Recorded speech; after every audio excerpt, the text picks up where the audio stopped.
Super. அடுத்ததா இந்த மேடைக்கு 2 செலிபிரிட்டி கெஸ்ட் வர போறாங்க. நீங்க எல்லாருமே அவங்க 2 பேருமே பார்த்திருப்பீங்க. சினிமால அவங்களோட நடிப்பு மூலியமா அவங்க எல்லாரையுமே என்டர்டெயின் பண்ணியிருக்காங்க, சிரிக்க வச்சிருக்காங்க. எல்இடில லேசா காட்டுனதுக்கே பையலுங்க எல்லாம் குஷி ஆயிட்டாங்க. எக்ஸாக்ட்லி. ஆனா மூவி, சினிமா இதெல்லாம் தாண்டி 2 பேருக்குமே ஸ்போர்ட்ஸ்னா ரொம்ப ரொம்ப பிடிக்குங்க. ஒருத்தர் பார்த்தீங்கன்னா ப்ராப்பர் ஃபுட்பால் பிளேயர், அது மட்டும் இல்லாமல் கிரிக்கெட் ஃபேன் வேற. இங்கே சேப்பாக்கில் ஒரு ஆட்டம் நடந்தால் போதான் முதல் ஆளாக வந்து உட்காந்துருவாரு பார்த்து ரசிக்கிறதுக்கு.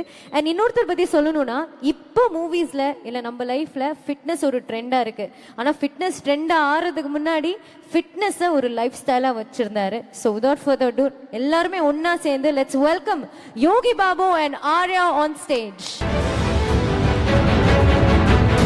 நடிகர் யோகி பாபு மற்றும் நடிகர் ஆர்யா அவர்களை உங்கள் எல்லோரோட அன்பும் பிரியமும் நிறைந்த கைதட்டலோடு வருக வருக என வரவேற்கிறது சாம்பியன்ஸ் ஆஃப் தமிழ்நாடு 2026.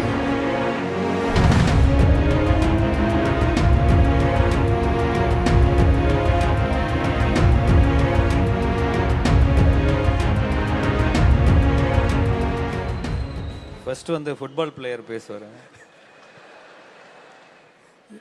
எல்லாருக்கும் வணக்கம் சார். வணக்கம் சார். என்னையப்பா மாட்டி விட்டீங்க ஃபுட்பால் பிளேயர். ரொம்ப சந்தோஷமாக இருக்குங்க. என்னென்னா 99 வந்து இந்த கிரவுண்டு நேரு ஸ்டேடியம் வெளியில் வந்து நான் நிறைய என்னோடய சர்டிஃபிகேட்டு மெடல் எடுத்துகிட்டு வந்து வாய்ப்பு தந்தேன். இன்றைக்கி இந்த இடத்துல சாரோட உக்காரது ரொம்ப சந்தோஷமாக இருக்குது. அதே மாதிரி சேப்பாக்கத்துலேயும் கிரிக்கெட்டுக்காக ட்ரை பண்ணேன். எப்பவுமே நீங்கள் சொன்ன மாதிரி இங்கே சிஎஸ்கே மேட்ச் ஆனா ஃபஸ்ட்டு கமாண்டராக நம்ம தான் போவோம். அங்கேயும் நான் அது மாதிரி வெளியே நின்று இருக்கேன். உழைப்பு தான் எல்லாத்துக்குமே. சார், நிறைய பேருக்கு நீங்கள் இவ்வளோ பெரிய ஹெல்ப் பண்ணிகிட்ருக்கீங்க. இன்னும் நிறைய பண்ணணும் சார். தேங்க்யூ, ரொம்ப நன்றி எல்லாருக்கும். இப்போ கிரிக்கெட் பிளேயர் பேசு. எல்லாருக்கும் வணக்கம். ரொம்ப சந்தோஷமாக இருக்குது, ரொம்ப பெருமையாக இருக்குது. And thanks to our CM sir and deputy CM sir Uday sir for inviting me. It's a great pleasure.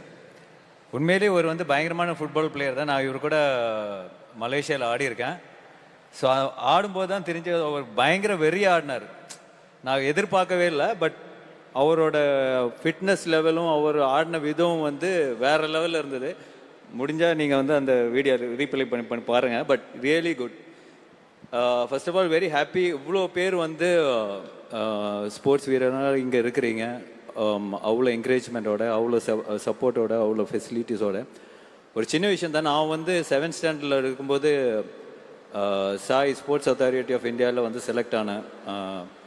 இந்த மாதிரி உங்கள் மாதிரியே ஹாஸ்டலில் தங்கி படித்து ட்ரெயின் பண்ணி ஆனால் ஒரு வாய்ப்பு கிடச்சிது. என்னால் 1 வீக் மேலே அங்கே இருக்க முடியல. திரும்ப வீட்டுக்கு வந்துட்டேன். ஏன்னா வீட்டில் 3 வேளை நல்லா நான்வெஜ் சாப்பாடு எல்லாமே மிஸ் பண்ணுறதுனால வீட்டுக்கு வந்துட்டேன். ஸோ இதுதான் ஃபேக்ட். அவர் சொன்ன மாதிரி இப்போ ஏசியாக இருக்கட்டும், எல்லாருமே வந்து ஃபெசிலிட்டிஸ் ரொம்ப கம்மியாக இருந்தது. But thanks to Uday brother, you have enough facilities now. And கண்டிப்பாக அவர் ப்ராமிஸ் பண்ண மாதிரி உங்களுக்கு அந்த ஏசியும் வந்துடும். நீங்கள் நல்லா ரெஸ்ட் எடுத்து ரிகவர் பண்ணி அடுத்த வாட்டி இன்னும் இப்போ பெட்டராக பர்ஃபார்ம் பண்ணலாம். This no doubt in that. ஏன்னா ஸ்டார்டிங்கில் அவர் வந்து பவருக்கு வந்த உடனே நான் வந்து கேட்டேன், ரொம்ப ஹாப்பியாக இருக்குது பிரதர், நீங்கள் வந்து ஸ்போர்ட்ஸ் மினிஸ்டராக இருக்கீங்க, இனிமேல் வந்து நான் எந்த பிரச்சனையுமே இருக்காது. ஸோ என்னோட இன்புட்ஸ் எல்லாம் நான் தருவேன்னு சொல்லிட்டு நிறைய பேசியிருக்கோம். So very happy. ஏன்னா ஸ்போர்ட்ஸில் வந்து இட்ஸ் நாட் உங்களை மாதிரி டெடிக்கேட்டடாக, டிசிப்ளினாக, சாக்ரிஃபைஸோட, ஹார்ட் ஒர்க்கோட ஒரு லைஃப் லீட் பண்ணுறது வந்து not easy. I have been doing that for last 40 years. So அதனால I know the pain, I know your sacrifice, everything you have. And you have Uday brother is supporting you. ஏன்னா அவர் கொடுக்குற ஒவ்வொரு ரிவார்டாக இருக்கட்டும் நம்மளுக்கு correct டைமில் வராது. இப்போல்லாம் அந்த அவ்வளோ ஃபாஸ்ட்டாக உங்களுக்கு ரீச் ஆகுதுன்னா, you need that money, you need that encouragement, you need that reward to excel yourself. அதோட உங்களோட ஹார்ட் ஒர்க் தான் உங்களுக்கு அந்த ரிவார்ட் கிடைக்குது. So you are definitely getting it. And in future also உங்களுக்கு அந்த ரிவார்டு வந்துட்டு இருக்கும். You can perform better. But நான் வந்து நிறைய ஸ்போர்ட்ஸ் லைஃப்பில் நான் பண்ணியிருக்கேன். அதே மாதிரி இன்னும் என்னால் 2 things தான். நான் வந்து 6 7 அத்லெட்டிக்ஸ் பண்ணிட்டு இருக்கும்போது என்னோட ஹார்ட்டில் வந்து ஒரே ஒரு கோல் தான் இருந்தது. நான் வந்து பிடி உஷா மேமோட ஃபேமஸ் ஆகணும், இந்தியாவுக்கு வந்து first Olympic gold track and ஃபீல்டில் நான் வாங்கணும்னு தான் எனக்கு பிக்கஸ்ட் ட்ரீம். ஓகே, அது நடக்கலை, but that was my biggest dream and I was working towards it.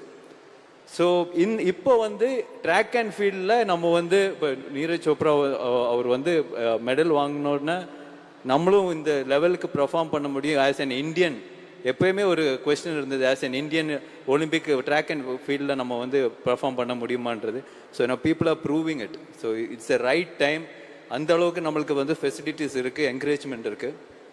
But நிறைய ஸ்போர்ட்ஸ்மேன் எனக்கு தெரியும், நிறைய இப்போ அட் ப்ரெசன்ட் நீங்கள் இருக்கிற ஃபீல்டில் இருக்கிற இப்போது நேஷ்னல்ஸாக இருக்கட்டும், இன்டர்நேஷ்னல் ஒலிம்பிக்ஸ் போகிறவங்களும் எனக்கு தெரியும்.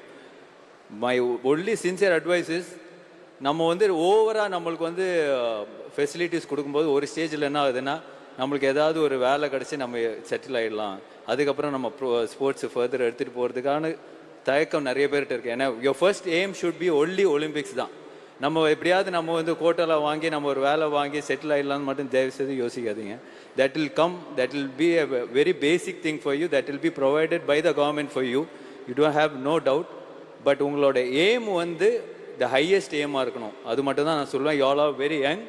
டெஃபினட்டாக அந்த கோல், அந்த மைண்ட் செட்டில் நீங்கள் வந்து ப்ரிப்பேர் ஆகி டெய்லி நீங்கள் வந்து பண்ணுற ஒர்க் அவுட், அதுக்குள்ள ஒரு மேனிஃபெஸ்டேஷன் தான். எல்லாமே வந்து லைஃப்பில் மேனிஃபெஸ்டேஷன் தான்.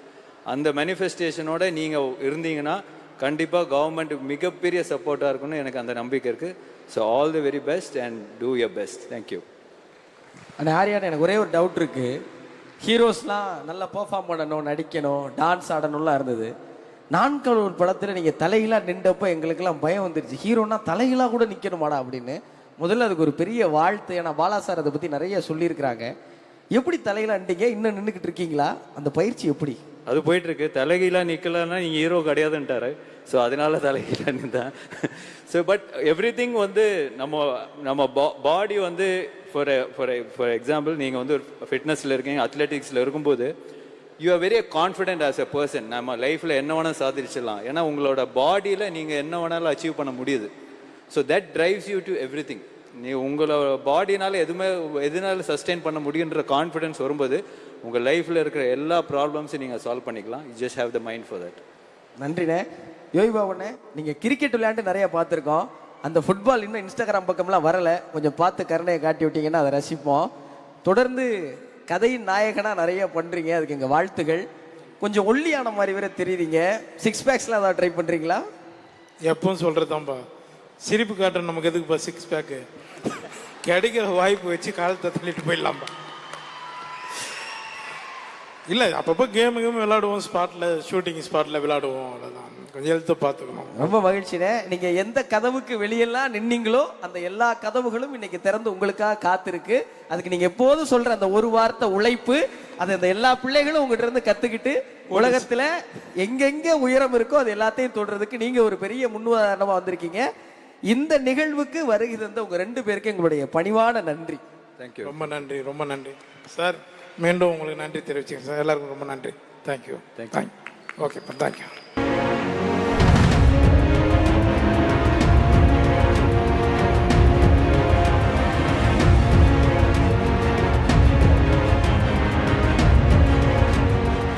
இந்த மேடையில் அடுத்து உங்க எல்லாரையும் வியப்பின் உச்சத்தில் ஆழ்த்துவதற்காக சில கலைஞர்களை உள்ள அழைக்கிறேன்.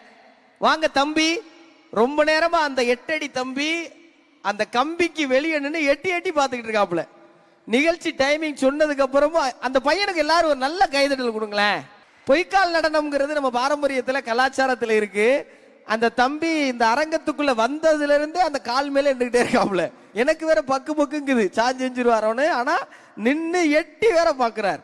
இந்த அரங்கத்துல தமிழர்களின் இன்னும் நுட்பமாக சொல்ல வேண்டும் என்றால், உலக மனித குலம் தோன்றிய போது மனித குலம் மகிழ்ந்து நெகிழ்ந்து களையாடுவதற்கான காரணமாக இருந்த பறை இசையை இந்த கலைஞர்கள் உங்களுக்காக இப்போது இசைத்து காட்டவிருக்கிறார்கள்.